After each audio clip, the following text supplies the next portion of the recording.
Good afternoon, everyone. Chris Terrell here, rotorpros.com, dfsr.com. I'm going to be talking some DFS NASCAR for the next half an hour, 45 minutes for the Bass Pro Shops NRA night race from Bristol Motor Speedway. I'm going to share the cheat sheet here in the chat so you can follow along if you'd like, if you haven't grabbed a copy yet. You can also grab a members-only copy of the cheat sheet, which has all my favorite driver highlights, as well as a separate notes I've done up on at least, so I think right now I've got about 14 or 15 drivers I did write-ups on as well. You can grab those members-only documents either in the DFSR chat room or the Roto Pros chat room there as well. So inspection isn't quite over at the moment. I haven't seen that it's complete, but last update that I seen, there was 31 cars through tech, all had passed. So I went ahead and started making some lineups, developing my core plays. I've got, like I said, I've got them highlighted on the members only sheet. I've got everything up here now. So if you've got questions about drivers, just fire away. Kyle Busch, obviously, first one we'll talk about here. He qualified 31st. So he's going to have some elite place differential value on DraftKings. I mean, he's only $500 more than Kevin Harvick, who's second in pricing. They're the only two drivers above 12K. Then you throw in Martin Truex Jr., Brad Keselowski, make 4 drivers above 11K. And then in the 10K range, we've got Denny Hamlin and Joey Logano. So we've got 6 drivers in that, I call it, I guess, the elite tier of pricing. But starting 31st, Kyle Busch is definitely a driver I think we need in our lineup, especially if you're playing cash games. I could see fading him a little bit when it comes to, if you're trying to be contrarian in GPP, but he's going to pick up elite points even with the top 10. He's going to have at least 21 bonus career. He's never won outside of a 20th starting position, so that is something to think about. I don't think he's going to win today. Coming through the field is going to be tough. They've put that PJ1 compound down on the bottom lane. They're trying to make it like that one-lane racetrack. I think eventually they're going to get up into that upper groove. We've seen it in the truck race as well as the Xfinity race. Probably going to see some passing going on there as well. But for the most part, I think it's going to be a one groove type racetrack, kind of like some old school Bristol racing. But if anyone can get through the field, it is him. He started outside of 30th. So let me find this note here that I have for him. He started outside 30th 6 times in his career. And with most recent first, looking at his finishes on those times he started outside the top 30, 7th, 3rd, 5th, 4th, 13th, and 11th. So he's never finished worse than 13th when he started outside 30th. And he's also got 4 consecutive top 10s, with 3 of those being top 5. So, I mean, that's elite points. If you don't have him in your lineup and he finishes top 10, you definitely won't. I don't think you'll be winning a GPP on DraftKings because you're going to need those, because there isn't a ton of drivers with that elite place differential this week. Very tough track to pass to begin with, but he has shown that he's an elite driver. 8 career wins. I mean, that leads everyone. He's the best short track driver in the rankings going back to the start of 2017. Even for his career, he's got the most short track wins as well. So I think fading him would be mostly a mistake. I mean, if you're doing 20 lineups and you do, he's in GPP, I would guess that he's probably going to be somewhere in the range of 50-60% owned, probably should be around that 60-65%. So if you're not, 60% of your lineups out of those 20, if you're doing 10, 12, 14 lineups with Kyle Busch, I don't mind fading him for 6 of them and going completely contrarian, thinking that he may get caught up in a crash and finish, outside of 25th. Even outside of 20th, I don't think is enough value for him to hit at those prices, especially on FanDuel where he's extremely expensive. $15,500 is $1,500 more than Kevin Harvick, so keep that in mind as well. But on DraftKings, going to find it very hard to fade him this week. Yeah, you can definitely get the Dominators. This is most definitely a Dominator track.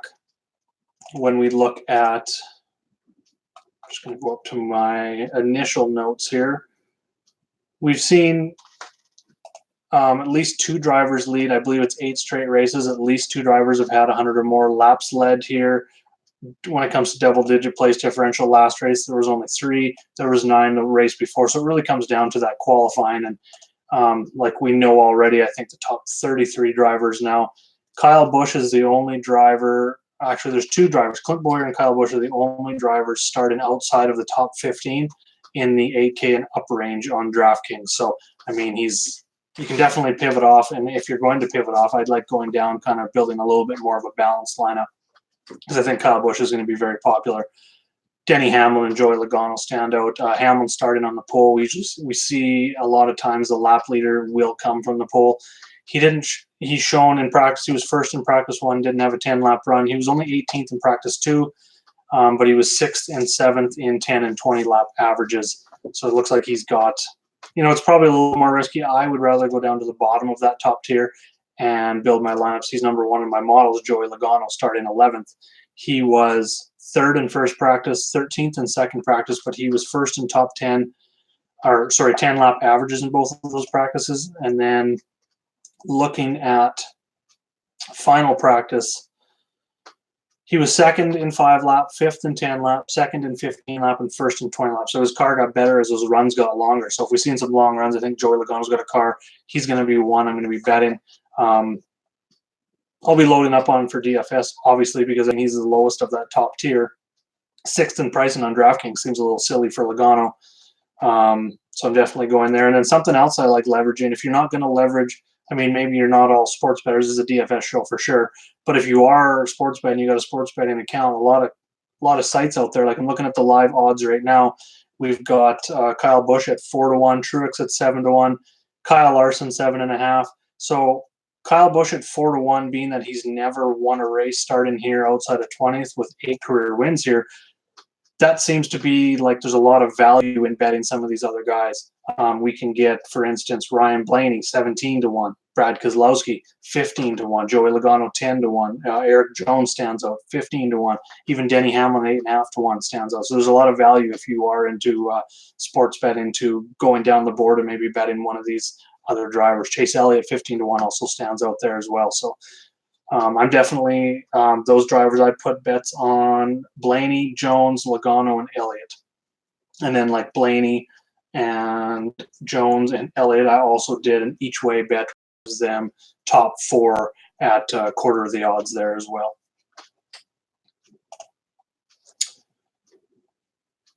Okay. We'll go over a few more questions here. Top lap leaders. Yeah, okay. So if we're looking for guys, I think it's going to be between like Hamlin and Larson are starting on the front row. I think Hamlin, because he's getting the lane choice off the start of the race, I think he can get out front. I'm assuming, just looking at some of the race, I think he's probably going to go to the outside and try to get that jump off the outside and then come down. So I think Hamlin can definitely get out there and lead some for sure. Kyle Larson, I think, can get out there as well and lead some laps. He's starting second. It looks like he's got a pretty fast car there as well. But looking at like over the last 6 races here and all the drivers that have led 100 or more laps and where they started, their starting position, 14 times in the last 6 races, the drivers led 100 or more laps. 4 times it's come from the pole. 8 times that driver had a top 5 starting position, and 11 times a top 10 starting position. So I'm going to concentrate mostly for lap leaders on guys starting inside the top 5 for the most part. But again, it's going to come down to practice speed. So definitely like Hamlin and Larson, like I said. Not really Kurt Busch. As you can see, his practice times, if you're looking at the sheet here, 21st in first practice, 17th in second, 15th and 21st in 10 lap averages. And if you were watching practice at all, there's a lot of bleeping going on TV. He really didn't like his car whatsoever. So I don't think he's going to be a dominator this week starting top 5. The other guys starting top 5. Truex didn't really show. He was 8th in 10 lap averages in final practice. So I don't think he's going to be a lap leader necessarily. Eric Almirola starting 5th. I don't like really at all. He's going to be close to a fade for me completely this week, just because he hasn't been good at Bristol. He hasn't been good on short tracks, and he's starting 5th and didn't really show much better speed. He was 3rd in practice 2, but then it was 11th and 8th when it comes to the 10 and 20 lap averages. So of the guys that are starting top 5, I'm looking at Logano and Larson. And then after that, guys that are starting top 10, Eric Jones, obviously, he was 2nd and 14th in practices, 5th and 2nd in 10 lap averages. So it looks like he's got a good long run car, so I'll be looking at him. And then someone that's a little bit outside, Blaney starting 12th, 6th and 2nd in the 2 practices. Didn't really have the 10 lap averages in opening practice. I think that maybe they've been working on some qualifying runs in that practice, but you go and you look at his final practice times, he was up there, just looking here, he was second fastest overall, and first, and second in 5, 10, 15, and 20 lap averages. So he's got a very fast car. I'm going to be looking at him as a potential dominator starting outside the top 10. We have seen it happen. I don't know. I think just at his price, he's going to be popular for sure, but it's definitely going to be a good play.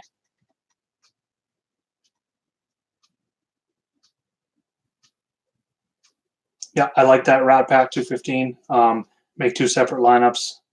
One's with 2 to 3 dominators, and the other with Kyle and 1 dominator. Makes a ton of sense. Like going Kyle and Ryan Blaney, and for instance, or Kyle and even Eric Jones gets you 1 elite tier driver along with 1 kind of mid tier driver, or you just go with 3. I mean, like I said, building a balanced lineup, you can definitely jump down and go like Jones, Larson, and Blaney. All 3 have potential of leading laps in this race. There could be 2 to 3 drivers who lead 100 plus laps. They've all got potential.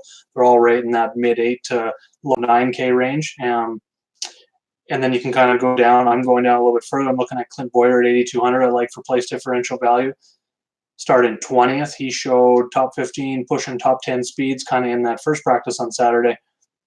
A little bit less there, but there's some risk there as well because he needs points, so they might not exactly have, if it gets to the end of stage 2 and they have a chance to stay out and get some stage points versus come in and set that car up, I think they're going to go and take those stage points, so it makes it a little bit more risky for Boyer. So I'm actually going to change him to a GPP play on the members-only sheet just because of that scenario. It's a hard track to pass, so if he stays out, gets those stage points at the end of stage 2, what's going to happen is he's going to end up starting, say he finishes the stage 5th or 6th to get those points. He's probably going to restart like 15th to 20th. It's going to be hard for him to get back up front later on in the race, just because they sacrifice to go out there and get those stage points. It's only 3 races to go. We're looking at the playoffs coming right around the corner here, and it's very tight in points of who's going to make it right around the bubble. So I'm just going to kind of go over those drivers here quickly as well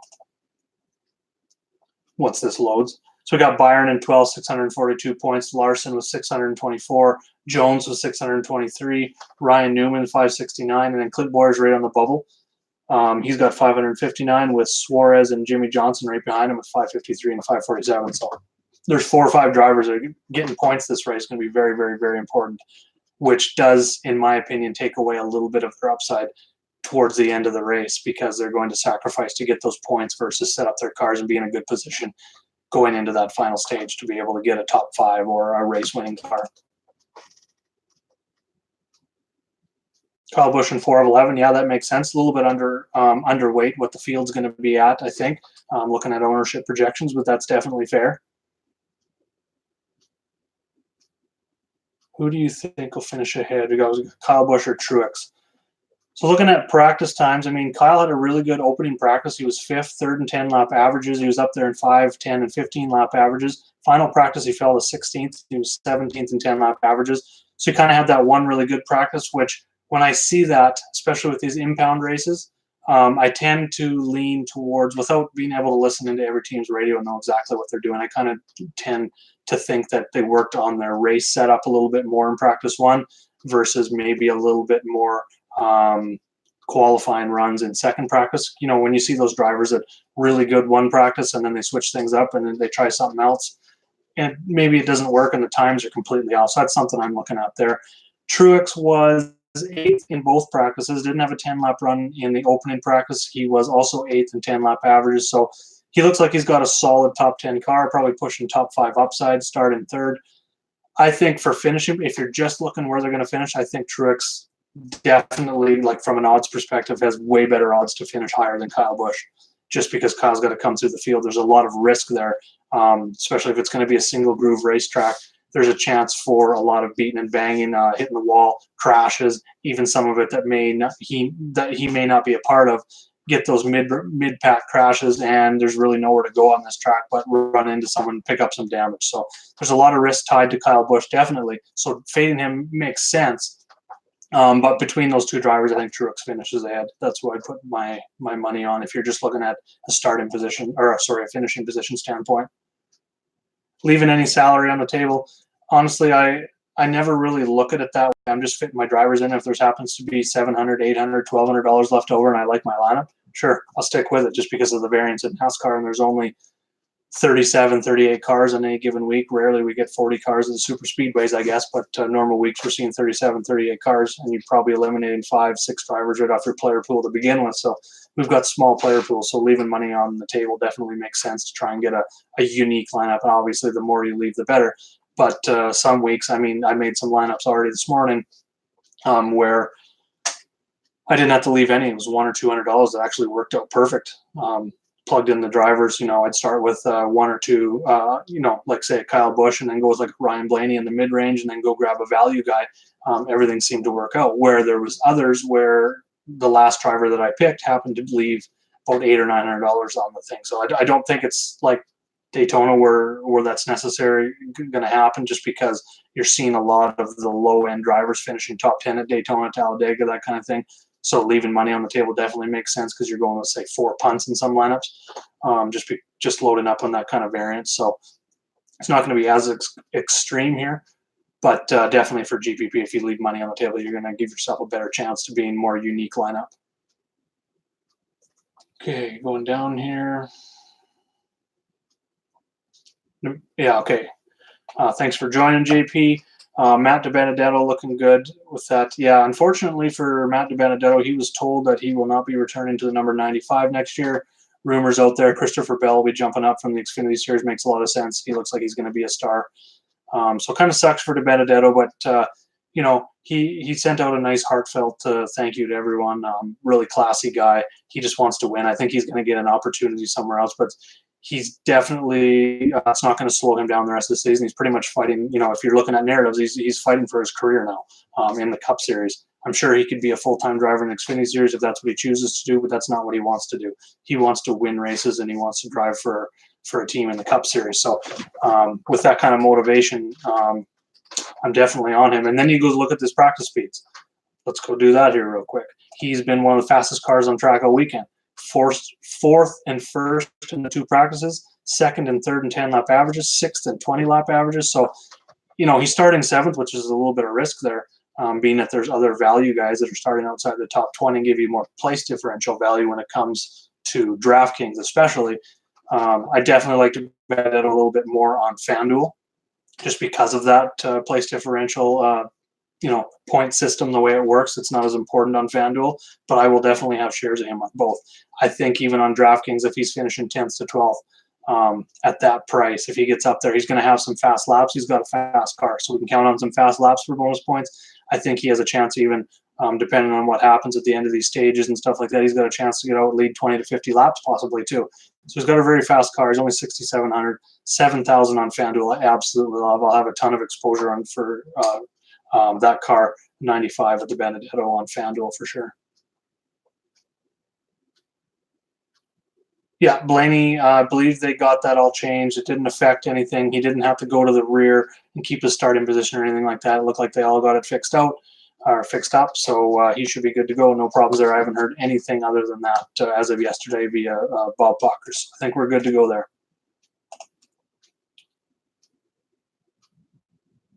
Below 6K. Ellis, how's it going, buddy? So rated 6,200. I'll start there. I know it's not below 6K, but that's where I'm going to start.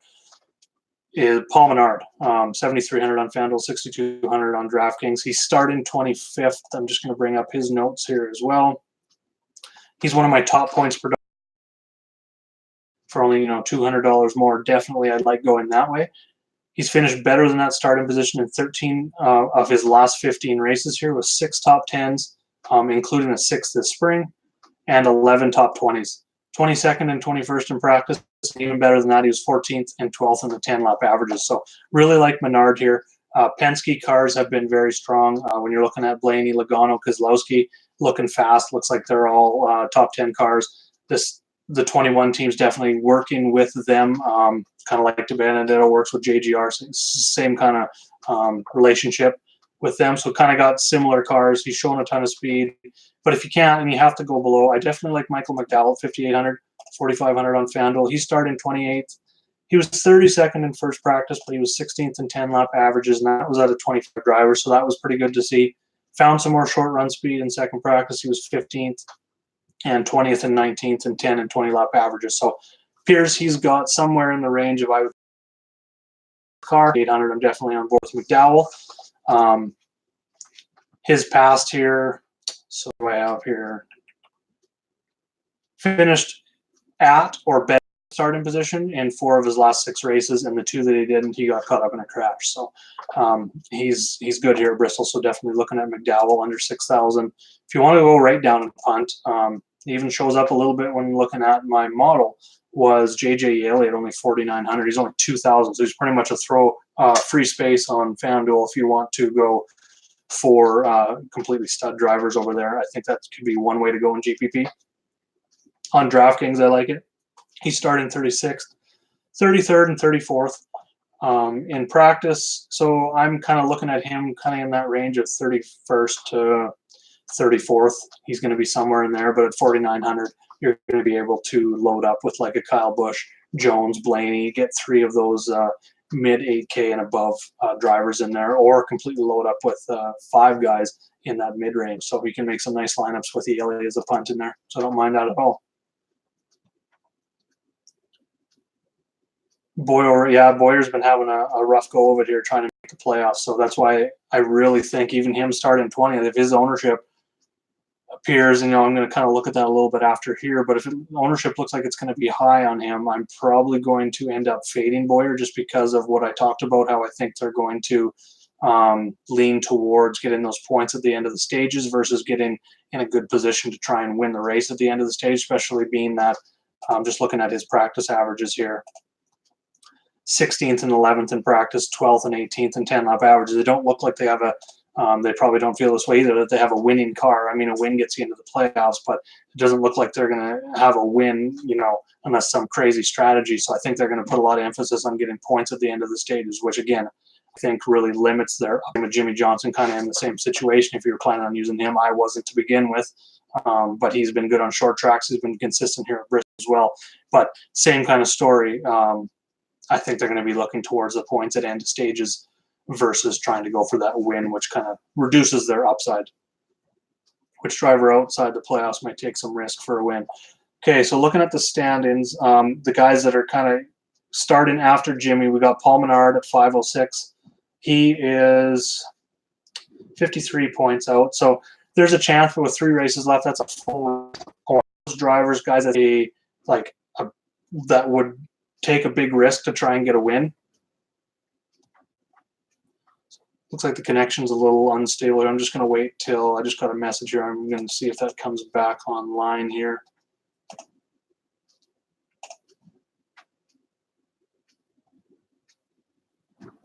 Let me know if you guys can't hear me, if it's like a bad view at the moment. It looks like it came back online. I did get an error message come up there, but it says I'm still live. So if you can't see me or anything, just let me know here. Get back. I lost my train of thought there for a second.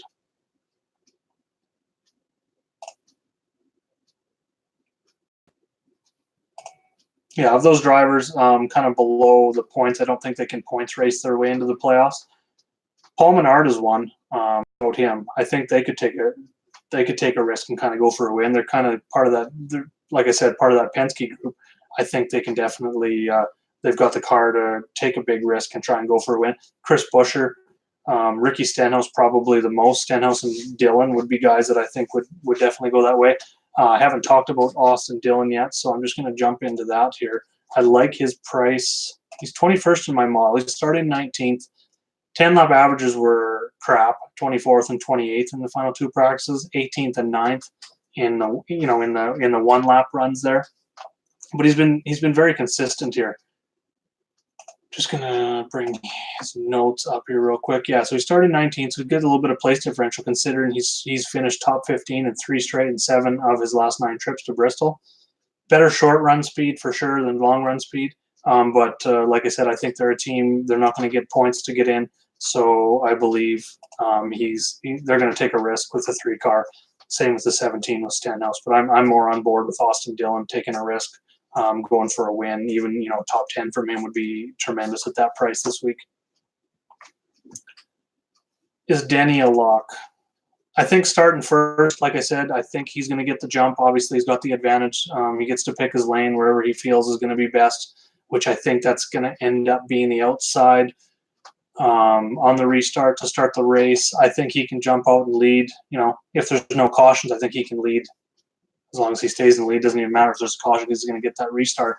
I think he can jump out and probably be one of those drivers that leads 100 plus. Like I said, Larson's right there as well. I think they're going to fight, and it's a tough call, but definitely going Denny.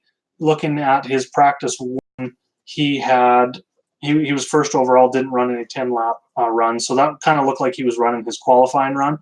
So, you know, the way the weekend went practice one, practice two, then qualifying, so it appears that mostly qualifying runs in the first practice over to his, you know, winning the pole, but then he was 13th, 5th in 10 lap, and 1st in 20 lap averages. So just kind of looking at that, it appears they're going to be starting out with what they qualified with, which qualifying was last in the day. So I think he's definitely got the car to get out front and lead laps early. So I would say, yeah, Hamlin and Logano were both kind of locks for me. 5th and 6th in pricing on DraftKings, the bottom of that tier. Larson, yeah, I think Larson eventually can get up front and lead some laps. You know, he's been consistent here. They'll bring up his, I believe, this last race for him ended a streak. Yeah, it ended a 4-race top 10 streak. He finished 19th this spring, but he was runner-up in two races before that. He's also led 200 laps twice in those last 5 races, 70-plus laps in 3 of those 5 races. Another driver that stands out that I haven't mentioned, we talked about Blaney. He's the reason I think he can get out front and lead some laps. I mean, he's done it here. Just bringing up his last races. Last 3 races, he's led 158, 121, and 100. He's finished 7th or better for stages, so stage 1 and stage 2 in each of the last 2 races. So definitely going to be looking at Blaney as one of those guys. But as back to Hamlin, I think Hamlin definitely is a lock this week. On your cheat sheet, when looking at numbers to make lineups, do you put more value in practice 1 and 2 numbers or practice 1 and 2 10-lap averages? See these? Okay, so it's really tough. On a normal race weekend where we have practice 1 on Friday, then we have qualifying. What usually happens, not usually, almost always, teams will spend that whole first practice working on qualifying run. Then they'll go qualifying. Then there'll be 2 practices on Saturday. They'll be working on race trim. Can really break down those numbers and kind of see who's got the fast car. That hasn't happened very much this year. NASCAR has shortened these weekends into these impound races. So what happened this week was we had practice 1 on Saturday morning, practice 2 late Saturday morning, my time. I'm not Eastern, I'm Mountain time. So we had those 2 practices and then qualifying later in the day. That makes things a little bit more hard to decipher what's going on unless you're listening to every single team's radio, which had enough people, I would definitely be doing that. But like I said, looking at practice times, when you really start breaking it down, you see, like, for instance, I just talked about Denny Hamlin. Didn't run a 10-lap run in first practice. He was fastest 1-lap speed. That translated into the pole for him. But then he was a little bit slower in second practice, but then he got out there and did 10, 15, 20, 25-lap runs, and he was top 10 in those. Look at Kyle Busch. He was 5th in practice 1, 3rd in 10-lap averages, and then he came out practice 2. He was 16th and 17th in 10-lap averages. So a lot of drive. It's really hard to decipher the practice times a little bit more on these impound races. So, you know, if you don't really listen to every radio and find out exactly what they're doing when they're putting up those speeds throughout the races. So I'm really looking at 5, 10, 15, 20, 25 lap averages. You can find those. They're not posted on my cheat sheet yet, but if you go to NASCAR.com and you go to and just click on like practice 1, practice 2, 15, 20, 25 lap averages. So I'm looking for in the race, not necessarily for looking for lap leaders, but for looking for consistent drivers who, you know, are going to be fast throughout long runs and stuff. I'm looking at those 5, 10, 15, 20 lap averages. Obviously, for long runs, if you think there's not going to be many cautions, I'm more leaning towards 10, 15, 20, 25 lap versus these short runs, guys that can maybe get out front, gain 5, 6 spots off these restarts. I'm looking at the 5-lap averages a lot. So I know that's kind of a muddy answer, but it's a lot harder to decipher this year with these the way they set up these weekends. And guys are also going into the race with exactly, they're not allowed to make changes. They impound the cars. They do the inspection here Saturday. Usually it's Sunday morning before the race. And then they go out there and they start with what they qualified with. So like I said, with Hamlin, I think his advantage is that he was really fast in practice one, which translated into a qualifying run. That's what they're going to be starting with in the race. So I think he can get out and lead first, versus Larson was 10th and 6th in those practices. So I don't think he's got as good of a short run car, so I think Hamlin can get that jump. So Hamlin's definitely going to be one of my top drivers and my top Dominator driver off the start of the race. Thanks, Rat Pack. Green screens all around, bud. No tech failures, all passed. Thanks for that final update, JP. Appreciate that. Okay, William Byron. I do have William Byron in some of my lineups. He's got a limited sample size here at Bristol. Did I get him on my notes list yet? I don't think I did. So he is right in that DeBenedetto range. So he's 100 more than DeBenedetto on DraftKings. Going to make it a little tougher, being that they're in the same range. He's 16th in my overall rankings versus DeBenedetto 6th. But I do like Byron. The fact that he's starting 21st gives you some place differential value. He was 12th in opening practice, 9th in 10 lap averages. Fell off a bit in second practice, 28th. Again, kind of tough to decipher. I'm not going to give him a knock just because he was 28th in final practice, simply because he was 10th in 10 lap averages, 12th in 20 lap averages. So to me, he appears to be like, I guess his floor would be like, I'd say 10th to 15th place car, being the fact that he's starting 21st, only 6,800 on DraftKings. I think it makes a lot of sense to have him as a core value play this week. Seems like he's usually in that mid 7K range, like where Dillon, Buescher, and Suarez are.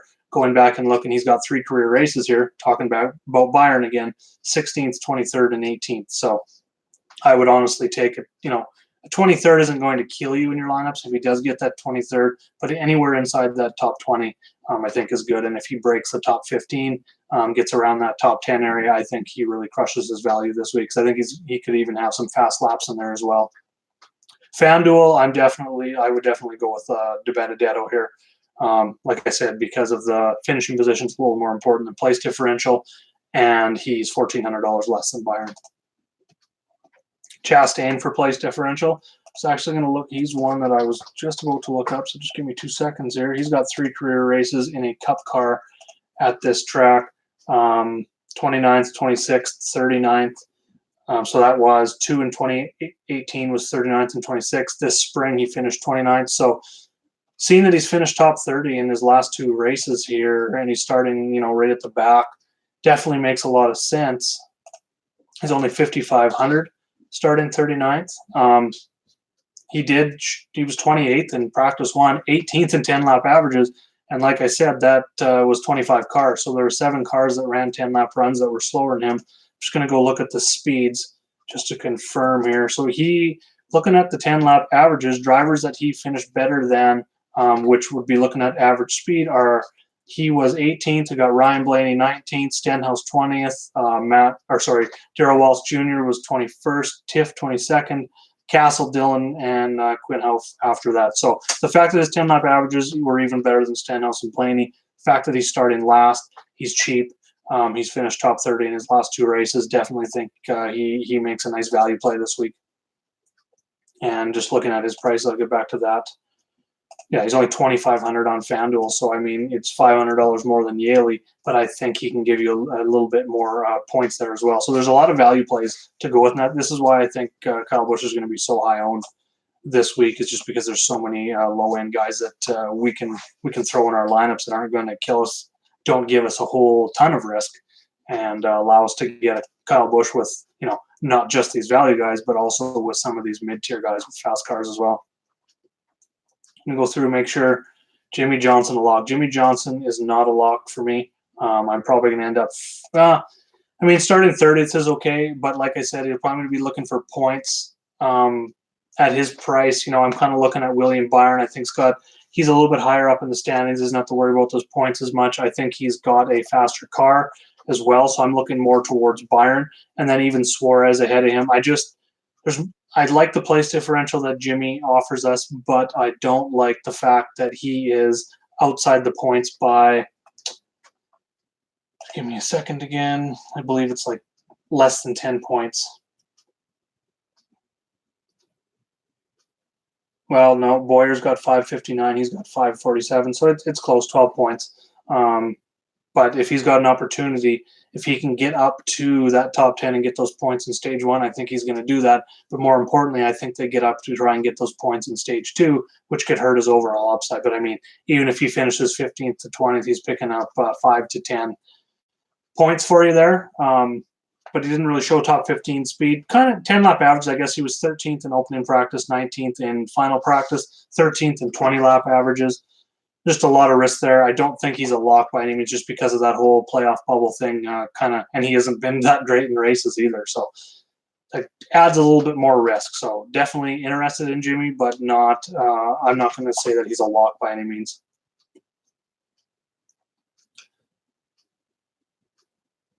I'm not fading Kyle. This is for Mike Dunn there. I think you can. Like if you're building 20 lineups, which I am, I'm probably going to have Kyle in 12.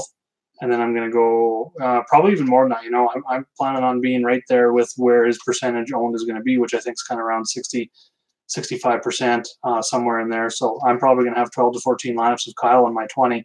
And then I'll fade him and go contrarian in those other 6 lineups and try and go with some guys that are going to maybe be lower owned, and hope Kyle maybe has some trouble. I hate to say that, favorite driver, but definitely a lot of variance coming through the field like that. He's shown he can do it before. Don't think he's going to win, like I said, but even a top 10, he's got those points. So if you're fading him, you need him to finish outside that top 20, which likely doesn't happen unless he gets in a crash. In which case he's going to finish even further back, which is good if you are fading him. So I'm definitely not on board with fading him 100%, but I will build some contrarian lineups without him. If you're doing just one single lineup, I don't think you can fade him. If you're doing a 3 max entry, like on DraftKings there, has a lot of really good 3 max entry contests, I would probably have him in 2, and then run 1 without. Or if you would just want to be super contrarian, go 2 without and 1 with him in there. Yeah, I don't want Jimmy Johnson. If he's going to be mega chalk this week, I definitely don't. If he's top 5 in ownership, I will probably end up fading 100%, just because he hasn't shown that he's been that great this year. Really sucks to see. He's 7-time champion, but we kind of got to go off what we see here this season, and I just really haven't seen much out of him. I'd love that he started 30th, but if there's if I had to choose between Kyle Busch and Jimmy Johnson, even with take the salary out of it, both starting right beside each other, 30th, 31st, I'll take Kyle Busch all day. I think he can definitely make top 10. Jimmy, I'm sketchy on thinking he's even going to make it into the top 20, top 15 tonight. So it's just been a bad season for him. Not completely trusting it, and that ownership just is going to sway me to fade him even more if he's going to be that high owned. Feel better about Buescher. Yeah, I was watching qualifying, and he was, drivers' second lap was the one that was definitely the fastest for the drivers. And going into the second lap of qualifying, he slipped up a little bit and ended up just calling it. So he's starting 29th, but he's got a faster car than that 29th starting position. He was 15th, 19th in practices, 22nd and 19th in his last 2 races here, and top 25 in 5 of his 8 career races. So definitely looking at Buescher as a value play there. Really like, looking at DraftKings pricing, Austin Dillon, Chris Buescher, Daniel Suarez. I think Suarez is probably going to be, on DraftKings anyway, he's going to be the lowest owned of those guys, just because he gives you the least. Maybe I take that back. Ownership-wise on DraftKings, I think it's going to be Buescher, Suarez, and then Austin Dillon. On FanDuel, I think Suarez probably ends up just being that he showed some long-run speed. He was 8th in 10 lap averages in opening practice, 9th in 10 lap averages in second practice, and 4th in 20 lap averages. So I think Suarez kind of leads the way in ownership on FanDuel in that range, followed by Buescher and then Dillon again. So Austin Dillon, I think, is the lowest owned of those drivers on both sites. So I definitely like loading up on Austin Dillon. Like I said, started 19th, finished top 15, 3 straight, and 7 of his last 9 here. Even though he didn't really show that long run speed, I think they're going to be taking some risks, maybe staying out at times to get in position to try and grab that win and get into the playoffs. And then going down a little bit further, obviously, Byron and DiBenedetto. Paul Menard, Michael McDowell, Ross Chastain, kind of getting into the punt range. JJ Yeley as well. Both make nice punt options. Only have 5 lineups. Not sure. It must be a spelling error there, Gary. You say Banger Boyer. Oh, no, got it. Banger Boyer, gotcha. And Kamikaze Jimmy. How many lineups are you building? So it's 5 out of, say, 20. Are they together? I definitely think that's enough, just because of the points thing. I'm going to be underweight on both of those drivers, possibly even completely fading Jimmy altogether, like I said. So Ty Dillon, I talked about him with someone in chat just before we started. He started in 24th. He didn't show. He showed worse speed in practice, 27th and 30th in both Saturday practices. He didn't have a 10-lap run in opening practice. He was 26th in 10-lap averages in that final practice. So that right there, I don't like at all. And then we look at his, just going to check out his runs here at Bristol lately. Looks like the computer's getting some errors here again. I don't know what's going on. Small town internet, I tell you.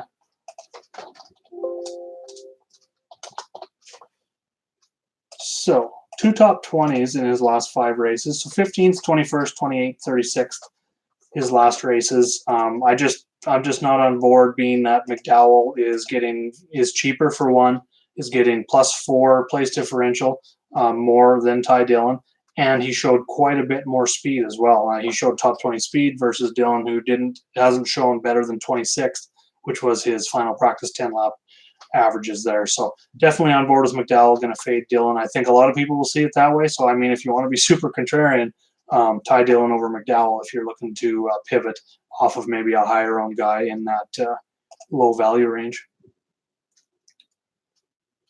Reagan, Tift, or Castle. I don't have any of them on my list. I don't like Reagan starting 16th.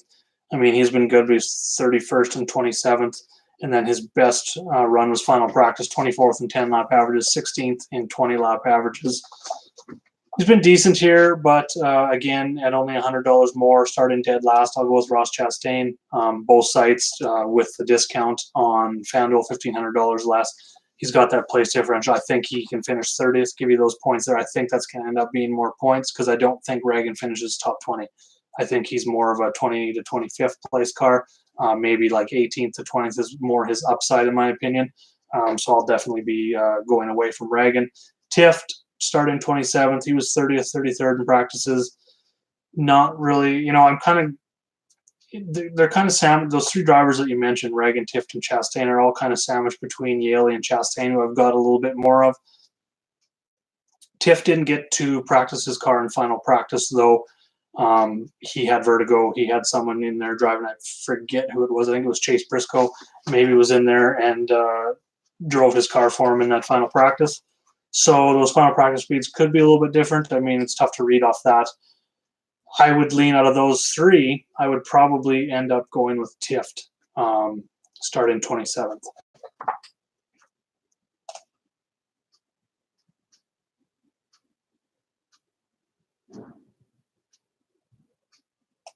What do you think about Chase Elliott? I feel Chase could win tonight.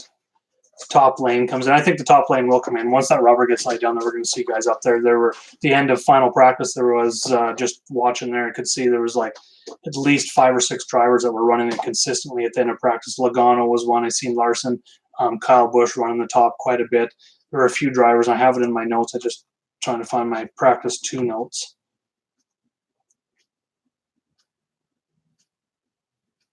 Nope, can't find it. But yeah, there were drivers up there already at the end of practice. They laid more PJ1 down, but I do think that, like you said, by the end of the race, they are going to be up there. So definitely love Chase Elliott. His final practice really stood out to me. He was 4th, and then he was 4th and 3rd in 10 and 20 lap averages. Starting 6th, I think he's a top 5 car this week. So definitely there. I think he could be an outside, get up there and lead some laps. And winning upside there as well. So definitely like Elliott. He's one of those guys I talked about we can take advantage of in the betting market as well. I think he's a driver that has winning upside, but his odds are down just because they for some reason have Kyle Busch hoisted above everyone at 4-1 odds. So that helps everyone else in the field with value from a betting perspective. Kyle Larson, same thing, loves the top lane. Like I said, he had before the spring race where I finished, I believe it was 19th, 13th, I forget what it was, sorry.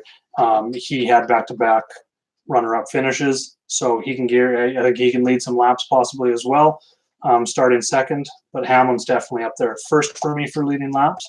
And then did you have another driver? No, just Larson. Yeah, love those two for sure. So building balanced lineups. If you're fading Kyle Busch, I would stress just build balanced. Get on FanDuel, go 5 balanced drivers. On 6, go 6 on DraftKings. Balanced lineup can definitely be the way to go, because I think a lot of people will be going stars and scrubs with Kyle Busch. I mean, drivers we haven't really talked about. I haven't even mentioned Kevin Harvick. He's been extremely consistent here, starting 8th. Showed long run speed in final practice. He was 7th and 5th in 10 and 20 lap averages. Makes a lot of sense. He's a nice pivot. $500 less than Busch on DraftKings. $1,500 less than FanDuel. I think he could come in a little bit lower on, because people will see that Kyle's starting 31st and will load up on him, which will just automatically lower the other guys in the top tier, kind of the top of the top tier, looking at Harvick, Truex, and Brad Keselowski. And then I think you start seeing that higher ownership again, close to Kyle Busch and Hamlin, Logano. Like you said, going to see some ownership with Jimmy Johnson, which I don't like a whole lot either. Okay, getting close to the end here. So if you got any more questions, fire them off here. I've kind of went over most of the drivers. And leading up to lineup lock, it looks like we've got about, I think, 2.5 to 3 hours left. Okay, Gary says Chastain or Castle. I like Chastain. The watermelon killer. I absolutely love it. I'll pick him just for that. Logano and Chase a lot for start and build. Yeah, pairing those two together, I think, and I stress it every week when you're building lineups, definitely if you're multi-entering, build a core, like you said, JP, Logano and Chase Elliott.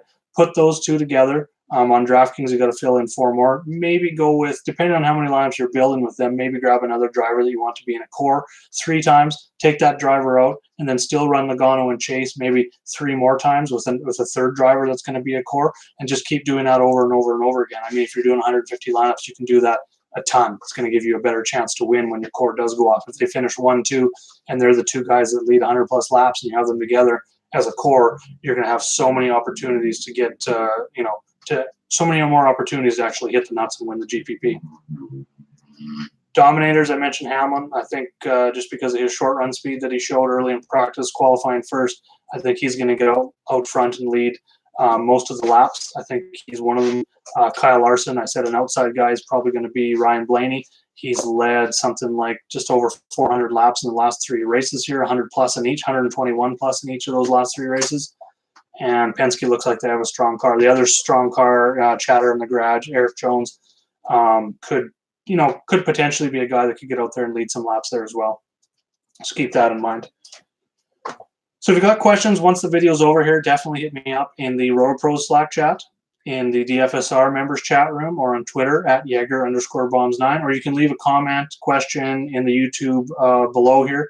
Make sure to like and subscribe to the channel. We've got more videos coming out. We've got NFL season coming up, NHL season coming up. I'm going to be hammering away on more videos this year on pretty much all sports. And I will be back next week on RotoPros doing a race preview, just kind of looking at some track history, track type history, going over the track and stuff like that for the race next week as well. So thanks for joining. I don't see any more questions. I don't think I missed any, but like I said, if I did, definitely hit me up on one of those RotoPros DFSR, the comments below, or on Twitter. Thanks for joining me. Let's go make some lineups. Let's get some green screens, and let's go win all the money. Good luck, everyone.